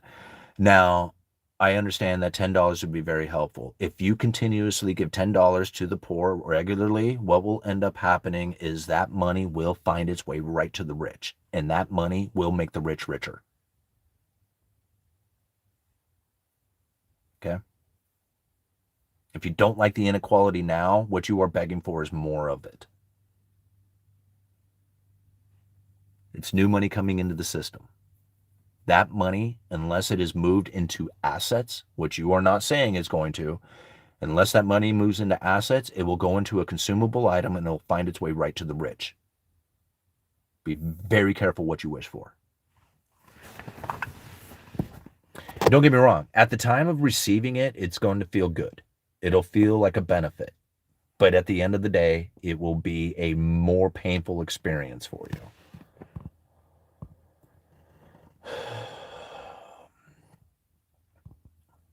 All right, exactly. Look at all the budgets for the US. Anything they subsidize or control is the worst part of our economy. Homeless industrial complex is real. Hold on a second, print like $1 trillion every 90 days. If we don't give it to the poor, who do we give it to? All right, Dope Man loves food stamps. It's really not that much money. It doesn't matter how much money it is. It really doesn't. Like, don't get me wrong. If the people took the $10, think about it. If they got $10 a day and then put the $10 a day towards assets, like a returning of capital investments, $10 a day, do you realize how profoundly rich they would be at the end of their life if they did that every single day? They would be so ungodly rich, way beyond anybody who decided to spend it on food, right? They would be able to buy all the food for everybody in their neighborhood all the time. But they would have to be very disciplined and put that $10 from the day they turned 18 years old, that they were getting it as a subsidy for their food in their adult life, from the day that they turned 18. If they took $10 a day and put it to a return on capital investments, do you have any idea on how profoundly rich they would be?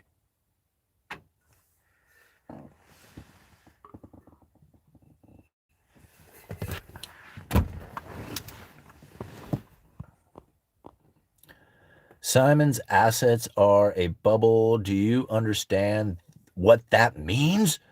Do you understand what that means? All right.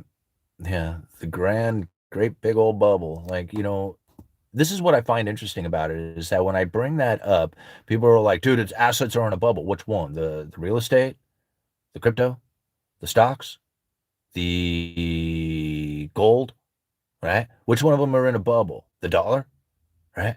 Is it a dollar bubble? Yeah, because all of them can't crash at the same time. Something's going to do better than the others, and that's the reason why I'm in many different items. Right? I do not stress about a market collapse in anything. Let the market crash. I don't care. I really don't care. It's just like, one way or the other. I mean, it might be devastating and painful experience, but at least I have thought about it in a way that says, hey, man, I'm going to try and take advantage of that situation if it was to occur. Yeah. I don't know how many other people are wishing, hoping, and dreaming that it doesn't happen. I can care less if it does. You know, I don't think it will, but if it does, then I'm going to try and deal with it. I lost more than $300 to a slot machine. Yeah. Just don't print. Money will get stuck in the hands of the most industrious people, and that's why we print. But the bottom wedge, people can also create things for the upper income and spend on. Part to come and spend on. All the derivatives are deflationary, and the government takes full advantage of telling you to put your money there. I don't know. Like, I don't know how many people listen to the government for advice, but that's the last people I would listen to.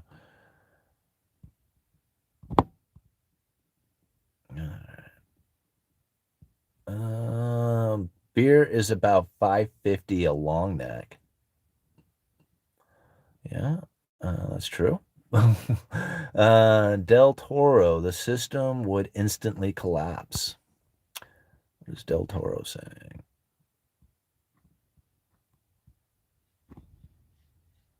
What is Del Toro's statement? I guess I missed it. All right. Is survival of the economic fittest? Japan just issued new stimulus last week. At least it's presently positioned. Market collapse equals better priced assets. We have stagflation. We need a Teddy Roosevelt to break up these monopolies and FDR public work projects. Yeah, no, it worked back in his day, but I don't think that would be the same case today. Like, I think it worked back when those jobs would have been able to provide a decent rate of return to increase the standard of living within the Americans. But if you were to do something like that, I really honestly feel that the inflationary pressure that would come from it would just send the rich in a rocket ship of higher inequality if the government was to do something like that. There is literally no amount of money that they can pay into the people's wages that is going to increase their standard of living or give that any kind of real hopefulness of being able to raise the standard of living without causing massive inflation and inequality to the people themselves. Like, we have moved past the point of no return. You can't fix this. You can't correct it. The only thing that you can really do is lower the standard of living of the average American person so that they can be more competitive against the world manufacturers out there. And I just don't see that happening. Like, no way. So the people who are going to get access to the new money are the people who have positioned themselves to be able to get access to the new money. And those are the asset holders. That's where the new money's coming in at, right? So it comes into the assets. Those who have the assets have the new money. Everybody else is trying to work for a wage that is going to be enough to meet the standard of living that they feel is appropriate, but they are ultimately waiting for somebody to spend their money, which means the top 20% of people have to go out there and actually feel good about spending that money. And you have to be in a position in order to provide them with some sort of service or skill or something that is going to be able to attract that money. But using your regular average day job, that's probably going to limit you on how much you're actually going to be able to get from them.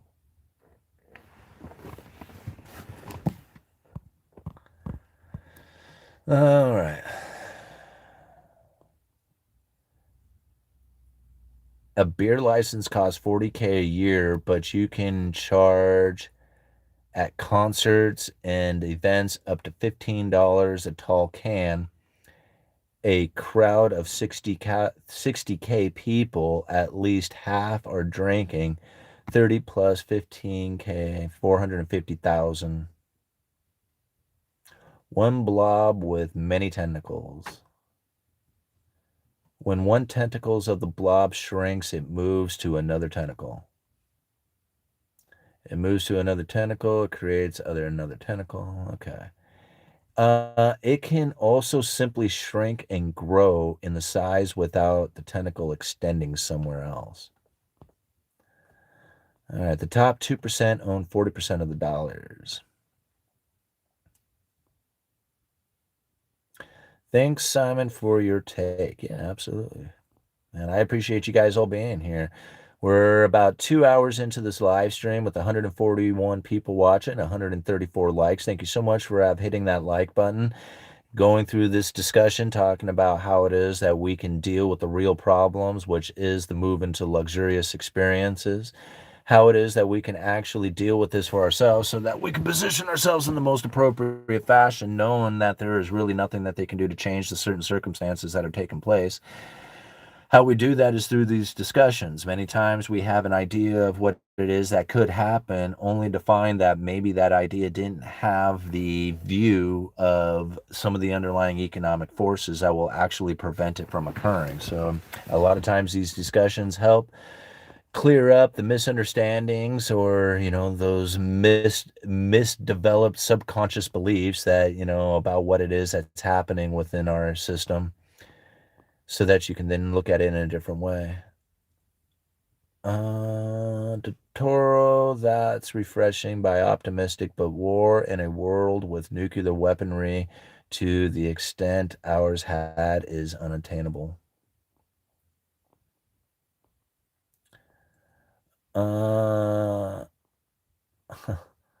My economy is doing wonderful. Well, good for you, Graham Bucket. If you know business owners, you understand how the economy in toilet. Yep. All right, you guys are awesome. Thank you so much for being here. 130 people who have stuck around to the end of this live stream. 137 likes. Thank you so much for hitting that like button. I really appreciate the support for the Uneducated Economist and the YouTube channel and everything that you have ever done. Hitting that like button is the easiest way to support the channel. Commenting and sharing the video. Thank you very much.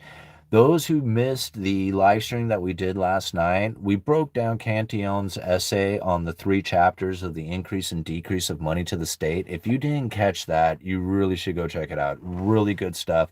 We go over those 3 chapters in detail. I got so many people who have thanked me for that video last night, saying, man, it cleared up so many questions that they had about the manufacturing state, what happens with the new money that comes in. It was such a good video, I believe. All right. Word up, buttercups.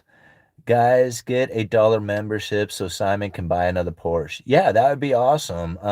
Definitely join the membership. I know Grand Bucket is really critical of the channel as being probably being facetious there, but really it's only $1 a month. It's like the cheapest membership that you could ever possibly get. It's going to support the Uneducated Economist. It certainly will not get me a Porsche, right? But thanks anyway.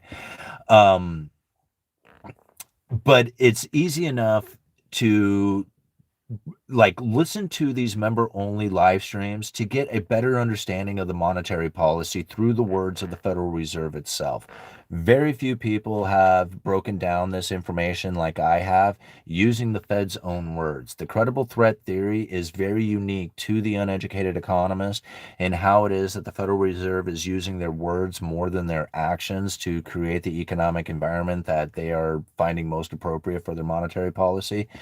This is something that, although many people know about forward guidance and signaling, we have really refined it down to the details on how it is that they are doing it and why they are doing it and the different mechanisms in which that they are able to do it with, unlike anybody else is doing. So, although Big Bucket probably will never be a member of the channel, that's fine. Everybody else, thank you for joining in and being a member of the channel. Let me see, is he a channel? Where is Big Bucket?